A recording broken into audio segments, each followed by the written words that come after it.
Nafasnya tersengal. Ranting-ranting tajam menggores kulitnya, tetapi ia tak peduli. Di belakangnya, suara langkah berat mendekat. Mereka datang. Mata sang nenek menatap gorila putih di sampingnya. Ini bukan hanya tentang bertahan hidup, ini tentang kepercayaan yang dipertaruhkan. Jika mereka tertangkap, semuanya akan berakhir.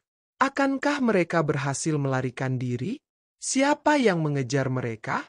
Sebelum lanjut video ini, mohon sahabatku sempatkan waktu untuk like video ini dan subscribe channel ini. Saya doakan kalian semoga selalu diberi kesehatan, keberkahan dan kelancaran rezeki. Amin ya robbal alamin. Di pinggir hutan Kalimantan yang lebat, sebuah gubuk tua berdiri sendirian. Dindingnya dari kayu yang mulai lapuk, atapnya beratapkan daun rumbia yang tertiup angin. Di dalamnya, seorang wanita tua, Nenek Sri, duduk di kursi kayu sederhana, tangannya yang keriput sibuk merajut tikar pandan.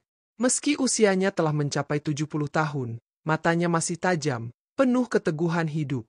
Udara pagi masih sejuk, embun menggantung di dedaunan, dan suara burung terdengar bersahutan dari dalam hutan. Namun, pagi itu ada sesuatu yang berbeda. Sebuah suara lirih, hampir seperti rintihan, datang dari semak-semak dekat rumahnya. Suara kesakitan yang tak biasa. Nenek Sri mengernyit. Ia bangkit perlahan, mengambil tongkat kayunya, lalu melangkah ke arah suara itu. Dengan hati-hati, ia menyibak dedaunan lebat, dan di sanalah ia melihatnya, seekor gorila putih besar, terbaring lemah dengan luka di tubuhnya. Mata Nenek Sri membesar. Di Kalimantan, gorila putih adalah makhluk yang lebih mirip legenda daripada kenyataan. Tak pernah sekalipun ia mendengar ada hewan seperti ini di hutan dekat desanya. Tubuh besar gorila itu penuh goresan luka, bulu putihnya ternoda darah kering dan lumpur. Napasnya berat, seakan bertarung melawan rasa sakit yang luar biasa. Awalnya, ketakutan muncul di hati Nenek Sri. Ini bukan hewan biasa. Tapi saat matanya bertemu dengan mata gorila itu, rasa takutnya memudar. Ada kesedihan yang begitu dalam di sana, bukan hanya luka fisik, tapi luka jiwa yang menyayat. Dengan langkah gemetar, Nenek Sri mendekat. "Nak, apa yang terjadi padamu?" gumamnya lembut, meski tahu hewan itu tak akan menjawab. Gorila putih itu hanya mengedipkan matanya perlahan, seakan kehabisan tenaga. Nenek Sri berjongkok, mengamati luka-luka di tubuhnya. Ada bekas cakaran, goresan tajam, mungkin akibat perburuan atau pertarungan dengan hewan lain. Hatinya mendadak terasa nyeri. Sebuah suara gemuruh tiba-tiba terdengar dari kejauhan. Guntur. Langit yang tadinya cerah perlahan menggelap. Angin mulai berhembus lebih kencang. Tanda hujan lebat akan segera turun. Nenek Sri tahu, jika hewan ini tetap di luar dalam keadaan lemah seperti ini, ia mungkin tak akan selamat. Dengan tekad kuat, ia menepuk dadanya. "Baiklah, nak, kita ke rumah dulu." Menggerakkan tubuh gorila sebesar ini tentu bukan perkara mudah. Namun, meski tubuhnya renta, tangan Nenek Sri tak kehilangan ketangkasan. Dengan sabar, ia mengangkat kepala gorila itu, membantunya sedikit demi sedikit. Gorila putih itu mengeluarkan suara lirih, seakan mengerti bahwa wanita tua ini tak bermaksud menyakitinya. Dengan susah payah, Nenek Sri membimbingnya masuk ke gubuk kecilnya, tepat sebelum hujan turun dengan deras. Di dalam ruangan yang remang-remang, hanya diterangi pelita minyak, Nenek Sri mengambil air hangat dan kain bersih. Ia mulai membersihkan luka gorila itu dengan hati-hati, mengusap darah yang mengering, meniup luka agar tak terlalu perih. Gorila putih itu tetap diam, hanya sesekali menggertakkan giginya ketika sakitnya terasa lebih tajam. Dalam keheningan malam yang ditemani suara hujan, dua makhluk yang begitu berbeda kini berbagi satu atap, saling menggenggam takdir yang baru saja menyatukan mereka. Hujan turun dengan deras, menari di atas atap daun rumbia yang sudah tua. Cahaya pelita bergetar di dalam gubuk kayu kecil, menerangi sosok Nenek Sri yang tengah sibuk merawat gorila putih besar yang terbaring di lantai kayu. Tangan keriputnya bergerak cekatan, membasuh luka-luka di tubuh gorila itu dengan air hangat dan ramuan daun hutan. Nenek Sri telah lama hidup berdampingan dengan alam, mengenal setiap tanaman yang bisa menyembuhkan atau meredakan nyeri. Gorila itu menggeram pelan, sesekali matanya mengerjap, menahan rasa sakit ketika kain basah menyentuh lukanya. Namun, ia tidak melawan. Seolah-olah ia paham, tangan yang menyentuhnya bukanlah ancaman, melainkan perlindungan. "Kau pasti sudah berjalan jauh, nak?" bisik Nenek Sri sambil mengusap kepala gorila dengan lembut. Bulu putihnya yang kotor kini mulai bersih, meski bekas luka tetap terlihat jelas. Di luar, hujan mulai mereda, menyisakan embun yang menggantung di udara malam. Gubuk tua itu terasa lebih hangat daripada sebelumnya, meski hanya beralas tikar tipis. Nenek Sri duduk di samping gorila itu, mengusapnya seolah-olah ia sedang merawat seorang anak. Setelah beberapa saat, gorila putih itu akhirnya tertidur, dadanya naik turun dengan napas yang lebih teratur. Nenek Sri tersenyum tipis. Ada perasaan hangat yang menjalar di hatinya. Namun, ketenangan itu tak bertahan lama. Dari luar, terdengar suara pohon yang bergoyang keras, ranting-ranting yang patah. Seolah-olah sesuatu sedang bergerak di dalam gelapnya hutan. Nenek Sri langsung waspada. Ia bangkit dengan hati-hati, mendekati pintu kayu gubuknya. Dengan napas tertahan, ia mengintip keluar. Cahaya bulan menyinari rimbunnya pepohonan, menciptakan bayangan-bayangan aneh di tanah basah. Lalu, terdengar bunyi berat, langkah yang tak wajar. Jantung Nenek Sri berdegup lebih cepat. Bukan karena takut, tapi karena ia mengenali suara itu. Sejak kecil, Nenek Sri tahu bahwa hutan ini tak hanya dihuni oleh satwa liar, tetapi juga manusia-manusia yang haus akan keuntungan. Para pemburu liar sering datang, mencari hewan-hewan langka untuk dijual dengan harga tinggi. Dan sekarang, mereka pasti sedang mencari sesuatu. Nenek Sri memandang gorila putih yang masih tertidur lemas di dalam gubuknya. Nalurinya berteriak, mereka sedang mencari makhluk ini. Ia harus bertindak cepat. Dengan gerakan tenang, ia menutup semua celah jendela dan meniup pelita, membiarkan kegelapan menyelimuti ruangan. Tangannya menggenggam tongkat kayunya dengan erat, bukan sebagai senjata, tapi sebagai bentuk keteguhan hatinya. Dari balik pintu, suara langkah kaki semakin mendekat. Di mana kau melihatnya tadi? Suara seorang pria terdengar samar. Di sekitar sini. Harusnya tak jauh, sahut suara lain. Nenek Sri menahan napas. Hanya ada satu pilihan, melindungi gorila putih ini dengan seluruh hatinya.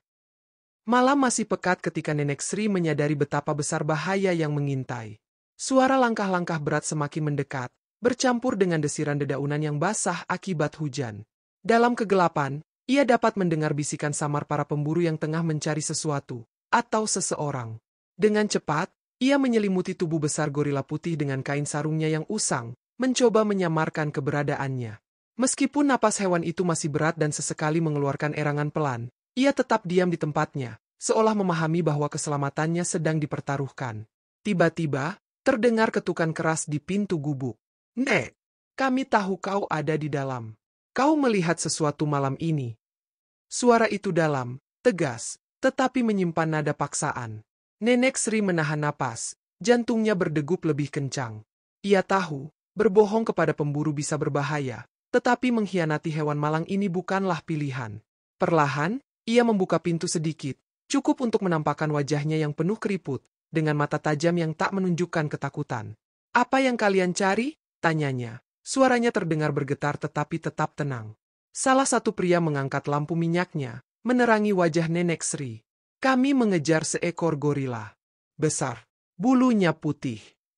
Hening. Mata Nenek Sri yang kecil dan tajam menatap lurus ke arah mereka. "Gorila putih?" katanya, berpura-pura berpikir. "Seumur hidupku di hutan ini, aku belum pernah melihat yang seperti itu." Para pemburu saling bertukar pandang. Salah satu dari mereka melangkah lebih dekat, matanya menyipit curiga. "Kami menemukan jejaknya dekat sini. Kau yakin tidak melihat sesuatu?" Nenek Sri menghela napas panjang, lalu menggeleng. "Yang ada hanya hujan deras semalam. Kalau kalian mencari sesuatu, lebih baik pergi sebelum sungai meluap. Hutan ini tak bersahabat bagi yang tak mengenalnya." Para pemburu tampak ragu. Salah satu dari mereka menyalakan rokok dan menghembuskan asap ke udara. "Kalau kau melihat sesuatu, lebih baik kau lapor. Hewan itu bernilai ratusan juta. Bukan untuk dikasihani." Kemarahan membara di dada Nenek Sri, tetapi ia tetap menahan dirinya.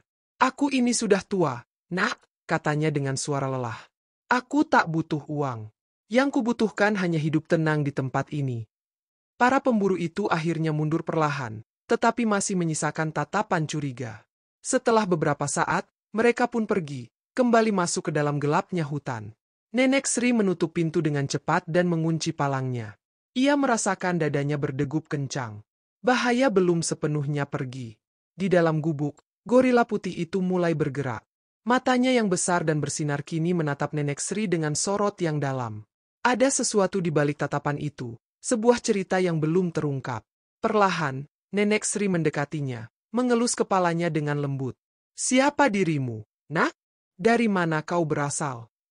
Tiba-tiba, sesuatu yang mengejutkan terjadi. Gorila itu mengangkat satu tangannya yang terluka dan menunjuk ke arah luar jendela, ke dalam gelapnya hutan. Nenek Sri mengikuti arah telunjuk itu, tetapi tak melihat apa-apa selain rimbunnya pepohonan. Namun, sebuah perasaan aneh menjalar di hatinya.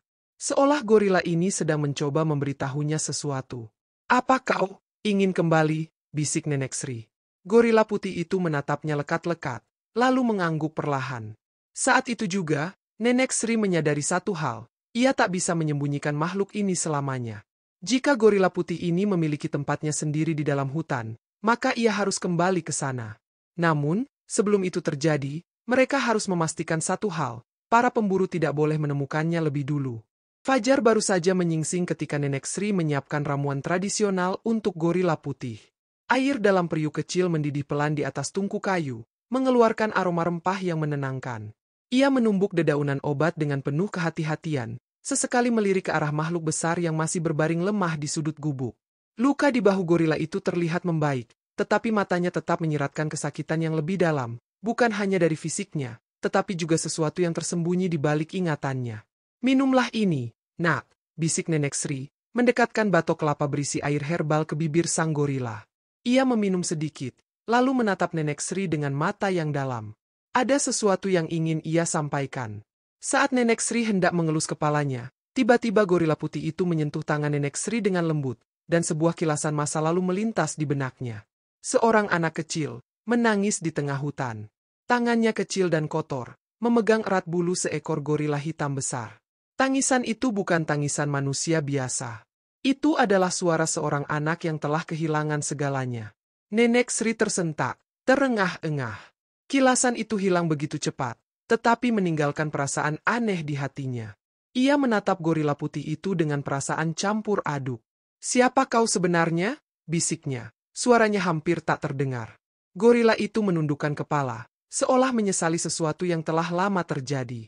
Hari mulai beranjak siang ketika Nenek Sri memutuskan untuk membawa gorila itu ke sungai. Mereka berjalan perlahan, gorila putih itu tertatih di sampingnya, menyusuri jalan setapak yang dipenuhi akar-akar besar. Saat tiba di tepi sungai yang jernih, Nenek Sri melihat pantulan mereka di air. Sosok seorang nenek tua berdiri di samping seekor gorila putih raksasa, pemandangan yang terasa begitu tidak nyata, tetapi sekaligus penuh makna. "Air ini akan menyembuhkan lukamu," katanya sambil menciduk air dan menyiramkannya perlahan ke tubuh sang gorila. Ia bergidik saat melihat bekas luka lama di punggung hewan itu, sebuah goresan dalam yang sudah menutup, tetapi meninggalkan bekas yang mengerikan. "Ini bukan luka baru," gumamnya. Tiba-tiba, gorila itu menoleh, menatapnya dalam-dalam. Sekali lagi, kilasan kenangan menghantam benak Nenek Sri. Asap mengepul dari dalam hutan. Suara teriakan menggema di antara pepohonan. Sebuah keluarga gorila berlarian ketakutan, sementara manusia dengan tombak dan senapan mengepung mereka.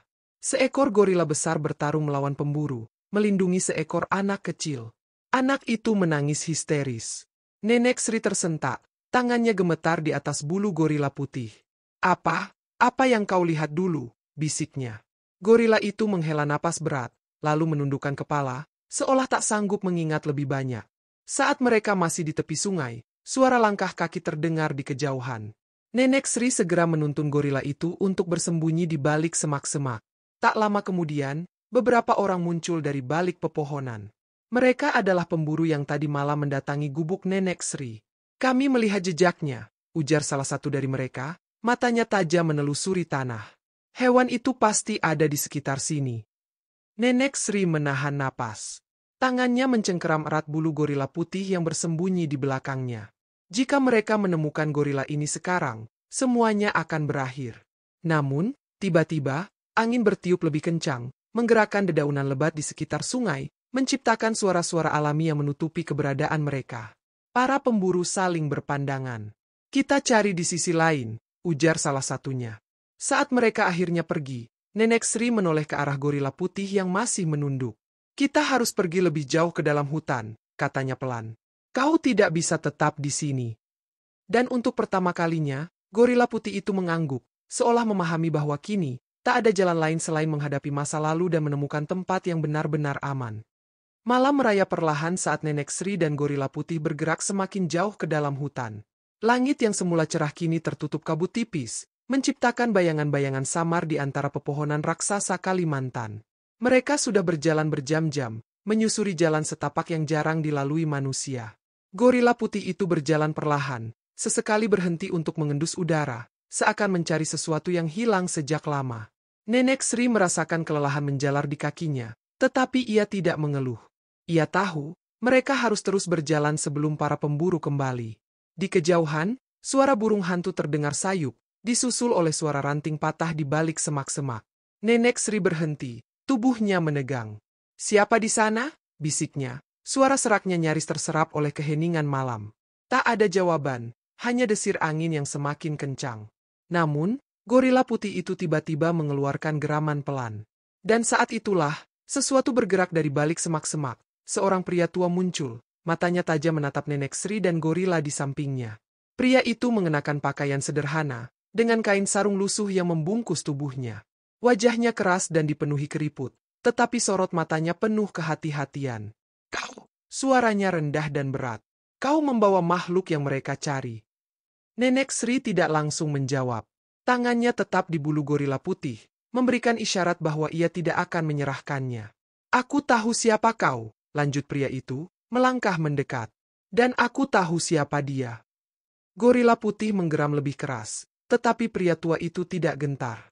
Sebaliknya, ia menatap makhluk besar itu dengan penuh kesedihan. Dia bukan sekadar gorila, katanya. Suaranya bergetar. Dia adalah yang terakhir. Angin malam berhembus kencang saat pria tua itu mulai bercerita. Ia adalah mantan penjaga hutan, seseorang yang pernah mengabdikan hidupnya untuk melindungi satwa liar dari para pemburu. Dulu, ada keluarga gorila albino yang tinggal di bagian terdalam hutan ini, katanya pelan. Mereka langka, sangat langka. Nenek Sri mendengarkan dengan saksama, hatinya mulai dipenuhi perasaan tak menentu. Satu persatu mereka diburu, lanjut pria tua itu. Matanya berkilat dengan kepedihan yang tertahan. Hanya satu yang tersisa, yang melarikan diri ketika pembantaian itu terjadi. Ia menoleh ke arah gorila putih, lalu menatap mata makhluk itu dalam-dalam. Kau, bisiknya. Dan saat itu juga, gorila putih itu melangkah mundur, seolah kilasan masa lalu yang selama ini ia lupakan tiba-tiba kembali menghantuinya. Nenek Sri mengepalkan tangannya. Jadi, itulah alasan kenapa gorila ini begitu istimewa. Ia bukan hanya sekadar hewan yang tersesat, ia adalah yang terakhir dari jenisnya. Pria tua itu menghela napas. Kau tak bisa tetap di sini, katanya serius. Mereka akan terus mencarimu, tak peduli berapa lama pun waktu yang dibutuhkan. Nenek Sri menatap gorila putih yang kini dia membisu. Hewan itu tampak seolah memahami segalanya, seolah menyadari bahwa dirinya bukan hanya korban, tetapi juga saksi dari sebuah kehancuran besar. Lalu apa yang harus kita lakukan? Tanya Nenek Sri akhirnya. Pria itu menatap jauh ke dalam hutan. Ada tempat yang lebih dalam, lebih tersembunyi. Kau harus membawanya ke sana. Di tempat itu, tidak ada manusia. Tidak ada pemburu. Hanya hutan yang masih murni dan sunyi. Tetapi perjalanan ke sana bukanlah perjalanan yang mudah. Dan waktu mereka semakin menipis. Baru saja mereka bersiap untuk berangkat, suara langkah kaki terdengar di kejauhan. Beberapa orang dengan senter dan tombak mulai menyisir hutan. Mereka sudah dekat, seru pria tua itu. Matanya menatap Nenek Sri dan gorila putih dengan penuh urgensi. Tanpa berpikir panjang, Nenek Sri meraih tangan gorila itu dan mulai berlari ke dalam kegelapan. Malah menjadi saksi, bahwa di antara kerapuhan usia dan keteguhan hati, masih ada perlawanan terakhir yang harus mereka lakukan. Malam semakin pekat ketika Nenek Sri dan gorila putih berlari menembus rimbunnya hutan Kalimantan. Di belakang mereka, suara para pemburu semakin mendekat, senter-senter berkedip di antara pepohonan. Gorila putih itu berlari secepat yang ia bisa, tetapi tubuhnya masih lemah karena luka-luka yang belum sepenuhnya sembuh. Nenek Sri, meskipun sudah renta, tetap berusaha mengimbangi langkahnya. Sedikit lagi, bisik Nenek Sri pada dirinya sendiri. Tujuan mereka hanya satu, mencapai bagian terdalam hutan, tempat di mana manusia jarang menginjakkan kaki.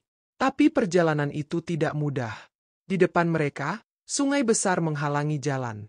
Airnya deras, penuh dengan arus yang bisa menyeret siapa saja yang berani melintas. Gorila putih menatap air itu dengan kebingungan, sementara Nenek Sri berpikir keras. Satu-satunya cara adalah menyeberang, tak ada pilihan lain. Dengar, nak, Nenek Sri meletakkan tangannya di dada gorila putih. Kita harus menyeberang. Aku tahu kau bisa. Gorila putih itu menatapnya dalam-dalam, seakan memahami situasi yang genting. Nenek Sri melangkah ke air lebih dulu. Dingin menusuk tulangnya, tetapi ia tidak berhenti. Satu langkah, dua langkah, air sudah mencapai pinggangnya. Gorila putih akhirnya mengikuti, melangkah perlahan ke dalam sungai.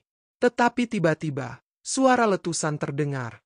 Peluru menembus udara, mengenai air hanya beberapa meter dari tempat mereka berdiri.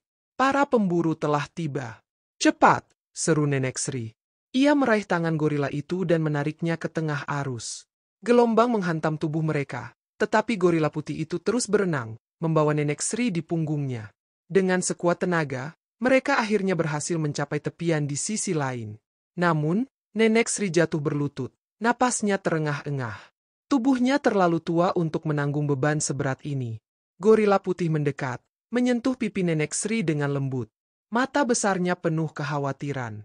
Aku tak apa, nak, Nenek Sri tersenyum, meskipun tubuhnya menggigil. Mereka akhirnya tiba di sebuah lembah tersembunyi, tempat di mana pepohonan menjulang tinggi, suara alam begitu murni, dan tidak ada jejak manusia.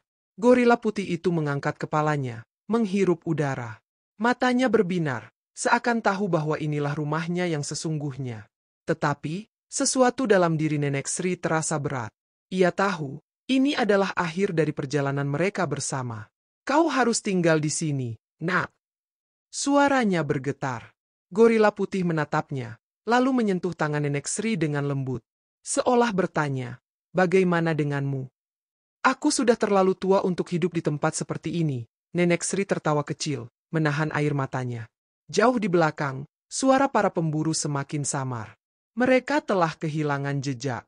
Gorila putih itu berdiri di depan Nenek Sri, menatapnya lama.